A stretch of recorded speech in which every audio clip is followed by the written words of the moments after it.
Okay, might as well get started here. One moment. Here we go. The main event. You don't know how much self-control it's taken tonight to not poke at this. Okay. I'm gonna turn that down just a little bit.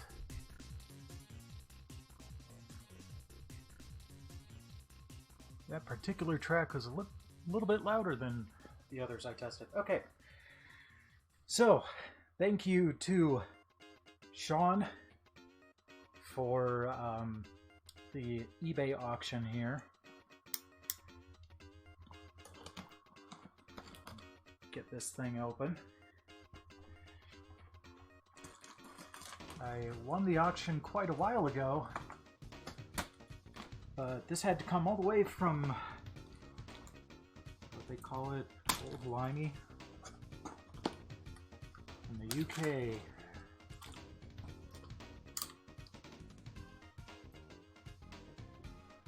Oh, yep, Teary packaging. Check that out. There's packaging in there. Alright, let's clean this up. Pin that flap. Okay. Oh, it's just paper towel. But it's paper towel from the UK.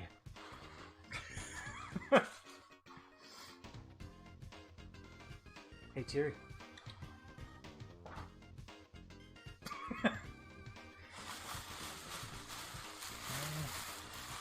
Alright, so before we get to the main event, got a couple of games included. Wow, this is heavy. This is Subwar 2050. Good lord. This is much heavier than I would have expected. I mean, it's just a CD game.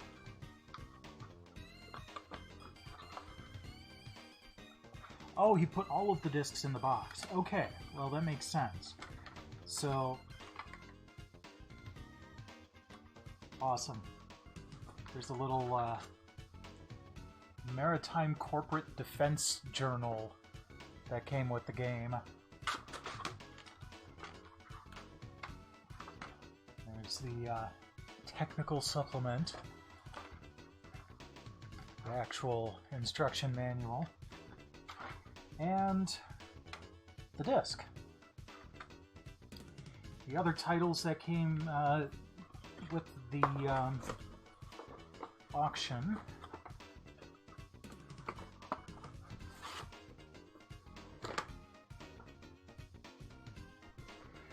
are the Guinness Disc of Records, Kid Chaos. I am really actually looking forward to this. It looks like a pretty solid platformer, so can't wait to kick that off. Vital Lights, which I looked into this and it sounded interesting, but I really don't remember what it's about. But man, if that doesn't look 90s. Put these away.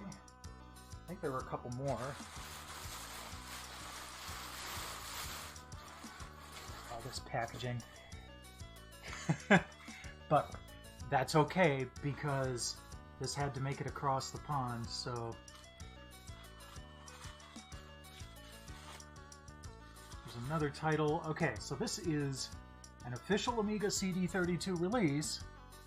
It's called Power Games, but what it is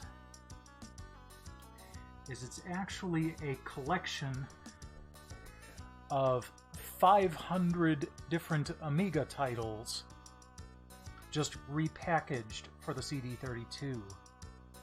So this is another one I'm kind of looking forward to, because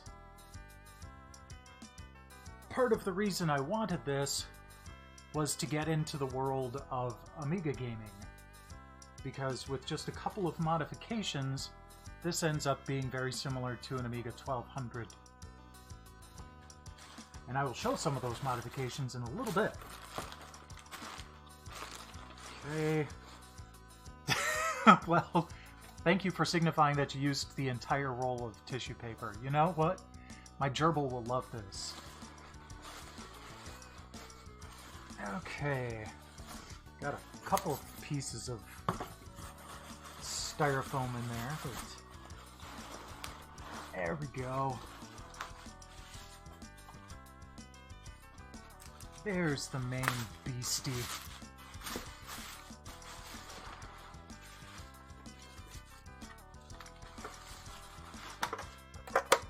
There we have it. The Amiga CD32.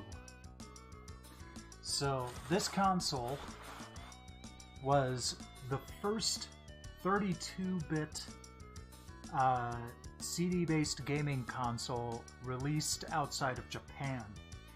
And it was only beat on the world stage by the FM Towns Marty, which is even rarer than this. The Amiga CD32 only sold about 130,000 units.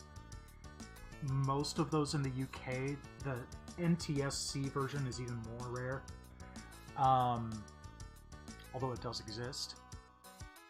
But the only reason it didn't sell so well is that they actually ran out of parts. It was selling really well. And then by the time they got their footing back, the PlayStation and the Saturn had released, so they kind of lost their momentum and, you know, it went the way of the dodo.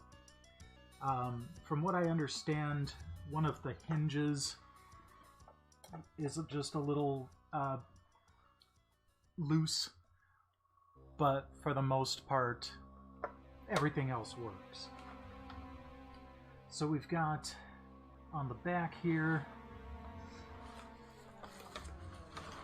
got the power plug, looks like an RF slot. Oh, S-video, and then composite video. Ah, that must be for changing which channel it uses. And then the power switch, which I'm going to turn off while I'm back here. Joystick ports 1 and 2, and it looks like it also has an aux port there that appears to be the PS2 standard. So I'll have to try out a keyboard or a mouse with that.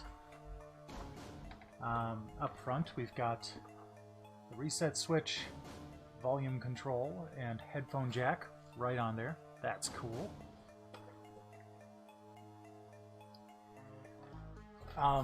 Another thing we have on here is this expansion port. And this is the key to all the fun. Let's see if...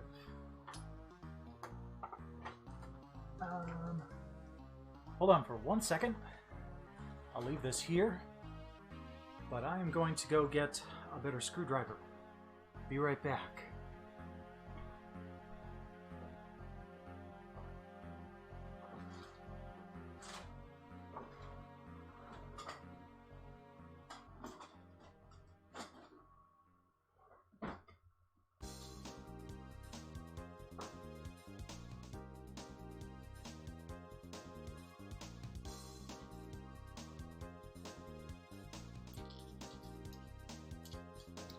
Okay. There we go. Oh, that's so much easier.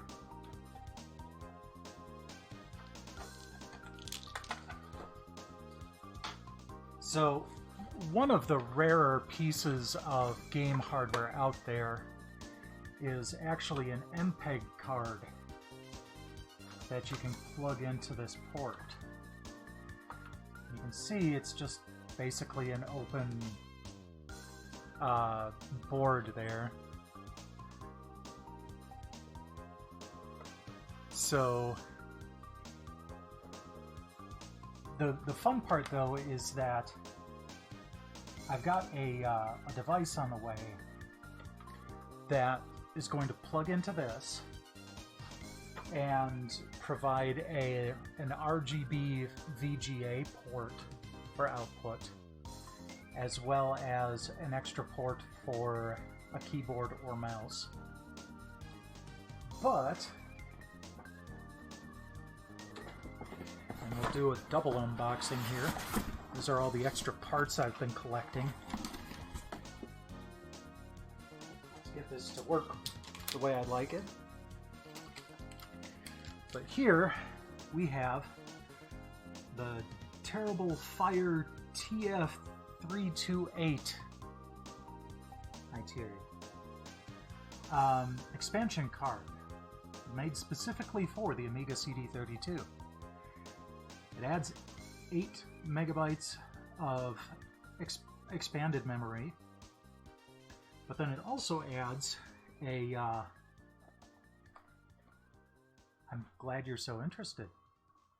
It also adds an IDE port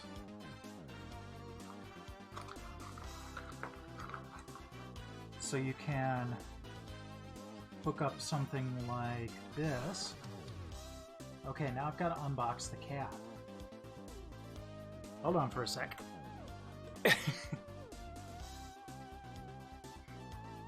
So you can plug in a 2.5 inch IDE cable, and on this one I've got an SD card adapter.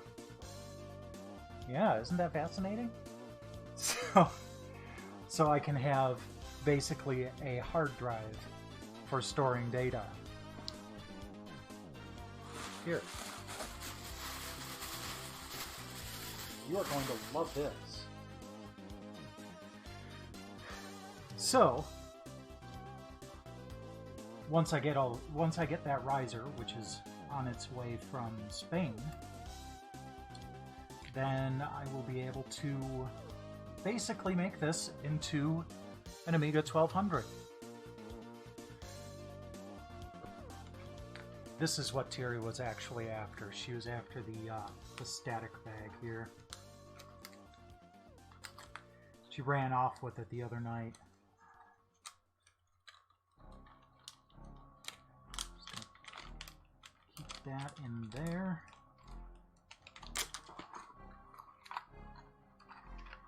Put that back in its box.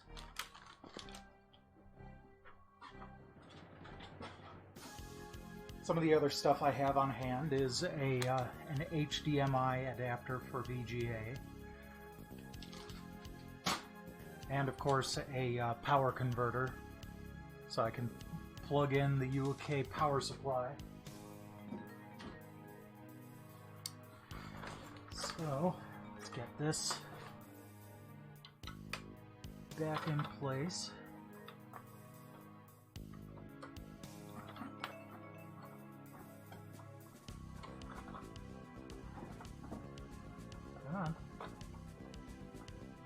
Come on, get this done. Cat's trying to go for the static bag again. Cutie.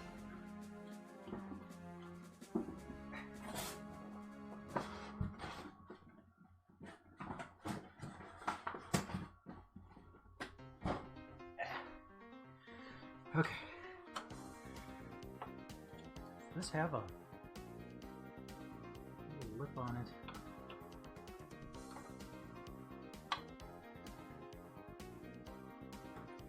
Now I've got it in the right way.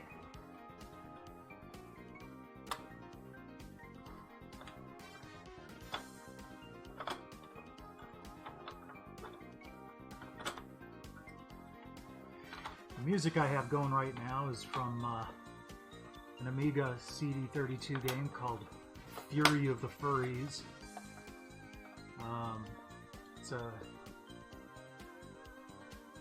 soundtrack that Fortifier, Fury of the Fortifier, turned me on to last night. was cool. So I went ahead and I bought the soundtrack for £3. I'd say it was a good deal. Ended up being timely too. I just bought it last night and this came in today. Alright, well, I'm just going to get the screw in just a little bit.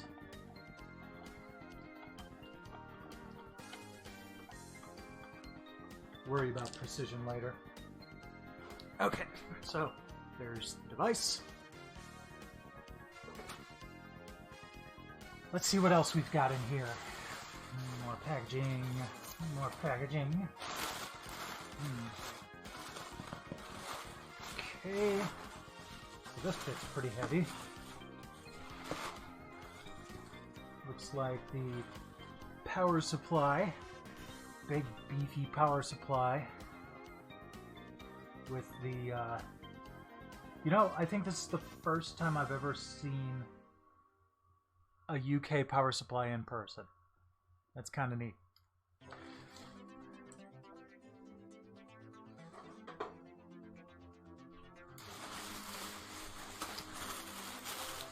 And here's the controller, which, I'll grant you, it looks kind of bizarre. But I got to play with one of these at the Midwest Gaming Classic. And it's more comfy than you might think.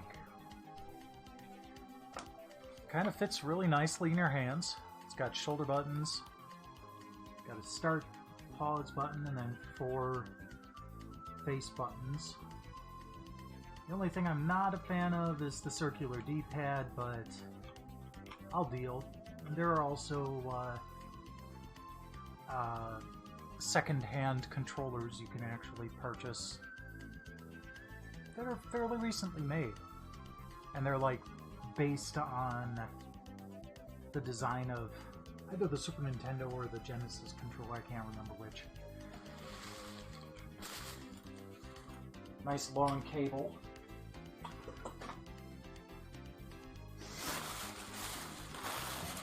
Okay. Looks like there's one more mass here. Yep, these are the other games that that were part of the bundle. So we've got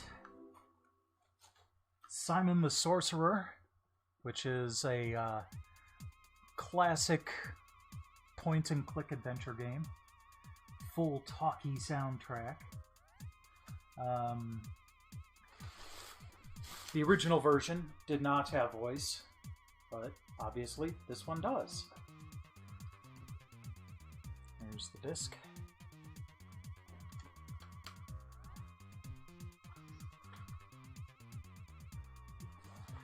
And then we've got Sensible Soccer, which has to be like the most British name for a soccer game ever.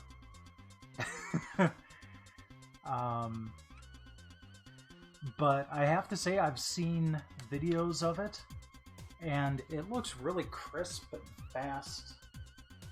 So I might actually look forward to playing this. All right, anything else in here? To do, wads of paper. Nope, that's it.